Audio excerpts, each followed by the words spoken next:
دنیا میں 5 لوگ ایسے رہتے ہیں جن کی کوئی بھی دعا قبول نہیں ہوتی، کوئی بھی دعا قبول نہیں ہوتی تب تک جب تک یہ لوگ 5 گناہوں سے پختہ توبہ نہیں کر لیتے۔ حضرت مولانا جلال الدین رومی رحمۃ اللہ تعالی علیہ فرماتے ہیں 5 گناہ انسان کی دعا عرش تک نہیں جانے دیتے، قبولیت کے دروازے تک جانے سے پہلے روک لیتے ہیں۔ پوچھا گیا حضرت وہ 5 بدبخت لوگ کون کون سے ہیں جن کی دعا قبول نہیں ہوتی، یا وہ 5 گناہ کون کون سے ہیں جن کو اپنانے سے انسان کی دعا عرش تک نہیں جاتی، دروازے تک جانے سے پہلے ہی واپس لوٹ آتی ہے، قبول نہیں ہوتی؟ تو حضرت مولانا جلال الدین رومی رحمۃ اللہ تعالی علیہ نے فرمایا نمبر 1، جو شخص مال کے ہونے کے باوجود بھی، دولت کے ہونے کے باوجود بھی والدین کی جائز ضرورتیں اور خواہشات پوری نہیں کرتا، الٹا بوڑھے والدین کو ان کی غربت کا طعنہ دیتا ہے۔ جوانوں، مر جانا مٹ جانا، اپنے والدین کو یہ جملہ کبھی بھی نہ دہرانا، اپنے باپ کو غربت کا طعنہ کبھی بھی نہ دینا، ورنہ یاد رکھنا اللہ تم سے روٹھ جائے گا، اللہ تم سے ناراض ہو جائے گا، اللہ تم سے خفا ہو جائے گا، اللہ تم سے روٹھ جائے گا، اتنا روٹھے گا، اتنا خفا ہوگا کہ اللہ تعالیٰ تمہاری دعا قبول نہیں کرے گا، تمہاری فریاد نہیں سنے گا، تمہیں تنہا اکیلا چھوڑ دے گا، تم در بدر بھٹکتے رہو گے، تمہاری فریاد سننے والا کوئی نہیں ہوگا۔ اگر تم نے اپنے بوڑھے باپ کو یہ جملہ دہرایا، او بڈھے بتا تو صحیح تو نے ہمارے لیے کیا کچھ اکٹھا کیا؟ ہماری بستی کا فلاں خدا بخش مرا تھا، اپنی اولاد کے لیے سب کچھ چھوڑ کے گیا، اولاد کے لیے مربع چھوڑ کے گیا، جائیداد چھوڑ کے گیا، بینک بیلنس چھوڑ کے گیا، بتا تو صحیح تو نے ہمارے لیے کیا کچھ اکٹھا کیا؟ تو ہمارے لیے کیا کچھ چھوڑ کے جائے گا؟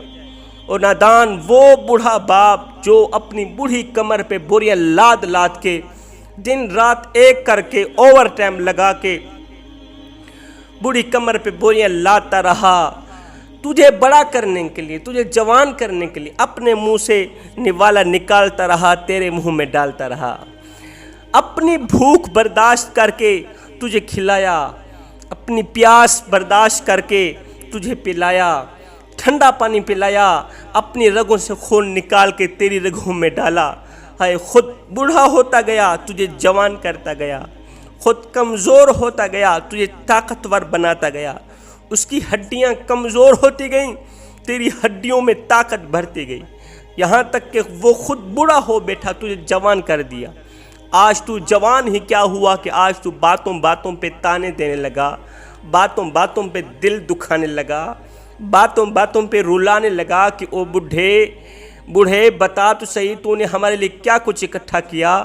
میں نے کہا او نادان، اگر تو صاحب عقل ہے، اگر تو عقل مند ہے تو پھر سن، تیری جوانی ہی تیرے بوڑھے باپ کے لیے سب سے بڑا خزانہ ہے، تیری جوانی ہی تیرے بوڑھے والدین کے لیے سب سے بڑی دولت، سب سے بڑا سرمایہ ہے۔ وہ بوڑھے والدین کے لیے سب سے بڑا خزانہ تو ان کے سامنے بیٹھا ہے، اور تو ہی کہہ رہا ہے کہ تم نے ہمارے لیے کیا کچھ اکٹھا کیا؟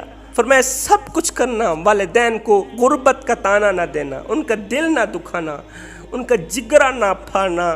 حضرت علی رضی اللہ تعالیٰ عنہ فرماتے ہیں زندگی میں کبھی فرصت ملے تو بوڑھے والدین کے ساتھ بیٹھ جایا کرو، ان سے ان کا حال چال پوچھ لیا کرو، کیونکہ قیامت کے دن بوڑھے والدین کے ساتھ گزرا وقت تمہاری بخشش کا ذریعہ بنے گا۔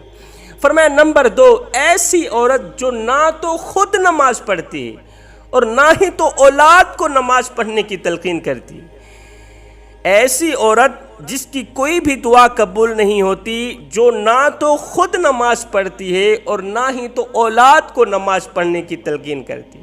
آج اگر خامد اپنی بیوی سے کہے کہ اٹھ نماز پڑھ لے، تو وہ آگے سے کہتی ہے واہ رے واہ وڈا آیا نمازی، قبر و حشر میں جلنا ہے تو میں نے جلنا ہے، تجھے کیا تکلیف ہے؟ ایسی خطرناک باتیں، اللہ کی ناپسندیدہ باتیں اس وقت زبان سے نکلتی ہیں جب اللہ نے اپنا دروازہ تیرے لیے بند کر دیا ہوتا ہے۔ اللہ تعالیٰ نہیں چاہتا کہ تو اس کے حضور جھک سکے، کیونکہ اس کی رحمت کا دروازہ تیرے لیے بند ہو چکا ہوتا ہے۔ اس لیے تو بار بار کہہ رہی ہے کہ جہنم میں جلنا ہے تو میں نے جلنا ہے، تجھے کیا تکلیف ہے؟ ایسی خطرناک باتیں اس وقت زبان سے نکلتی ہیں جب اللہ تعالیٰ اپنا دروازہ تیرے لیے بند کر دیا ہوتا ہے۔ اللہ کے رسول نے فرمایا کہ بے نمازی عورت جب قبر میں جائے گی تو اللہ رب العزت اس کے اوپر ایک سانپ مسلط فرما دیں گے۔ وہ سانپ گنجا ہوگا، اس کے سر کے بال نہیں ہوں گے، اور نہایت ہی ڈراؤنا ہوگا۔ جب یہ گنجا سانپ بے نمازی عورت کے اوپر ایک پھونک مارے گا تو اس کے جسم کی ہڈیاں ٹوٹیں گی۔ اس پھونک کے اندر سے نکلی زہر کی وجہ سے اس عورت کو تکلیف ہوگی، یہ بے چین ہوگی، بے قرار ہوگی۔ یہ بے نمازی عورت روئے گی، چیخے گی، چلائے گی، مجھے بچاؤ، مجھے بچاؤ۔ اس کی قبر میں سانپ ہوگا جس کے بارے میں نبی نے فرمایا وہ ڈراؤنا بھی ہوگا، خوفناک بھی ہوگا۔ پھر کیا ہوگا؟ اللہ کے رسول نے فرمایا ایک فرشتے کو اللہ تعالیٰ بے نمازی عورت پر مسلط فرما دے گا، جس فرشتے کے لمبے لمبے ناخن ہوں گے، لمبی لمبی زبان، لمبے لمبے دانت ہوں گے۔ مجھے بتاؤ جن کے دانت اور ناخن اتنے لمبے ہوں گے اس کا وجود کتنا لمبا ہوگا؟ اس کی آنکھوں سے اتنی وحشت ٹپکتی ہوگی کہ ہیبت طاری ہو جائے گی۔ اس کے ناک سے دھواں نکلتا ہوگا۔ جب یہ فرشتہ اس لڑکی کی طرف ہاتھ بڑھائے گا تو یہ لڑکی 70 ہاتھ زمین کے اندر دھس جائے گی، 70 گز زمین کے اندر دھس جائے گی۔ خدارا میری بہن کبھی بھی نماز نہ چھوڑنا، ورنہ تیری جھولی خالی ہو جائے گی۔ تیری فریاد سننے والا کوئی نہیں ہوگا، تیری دعا سننے والا کوئی نہیں ہوگا، تو تنہا اکیلی رہ جائے گی۔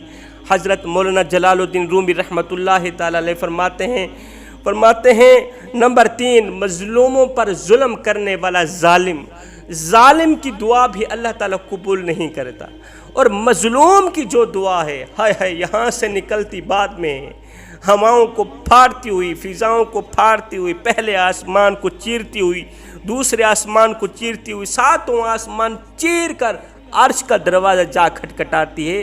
مظلوم کی بد دعا، ظالم کی دعا تو اللہ تعالیٰ سنتا ہی نہیں، اس کے منہ پہ مار کے رکھ دیتا ہے۔ ظالم کی دعا قبول نہیں ہوتی، ظالم کا کوئی بھی عمل قبول نہیں ہوتا۔ فرمایا نمبر 4، قتل کرنے والا۔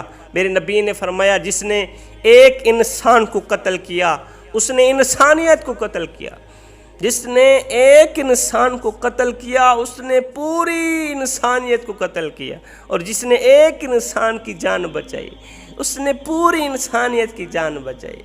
مجھے بتاؤ جس نے پوری انسانیت کو قتل کر دیا، جس نے اللہ کی تمام مخلوق کو قتل کر دیا، مجھے بتاؤ اس کی دعا کیسے قبول ہوگی؟ فرمایا نمبر 5، جو غیبت یا چغلی کے ذریعے ایک دوسرے کو آپس میں لڑاتا ہے۔